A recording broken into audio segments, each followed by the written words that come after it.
চাইলেই হয়তো তোমাকে ছাড়া বেঁচে থাকতে পারতাম।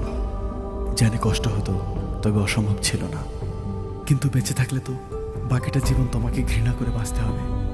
তোমায় এত বেশি ভালোবেসেছি যে তোমাকে কখনো ঘৃণা করতে হবে এই কথা এক মুহূর্তের জন্য ভাবিনি। ভাববই বা কেন? আমার ভালোবাসা তো বাজি ছিল না। আজ আমার এই ভালোবাসাকেই আমি ঘৃণার কাছে এত সহজে হেরে যেতে দেই কি করে বলো? তাই ঘৃণা করে বেঁচে থাকার চেয়ে তোমায় ভালোবেসেই চলে গেল।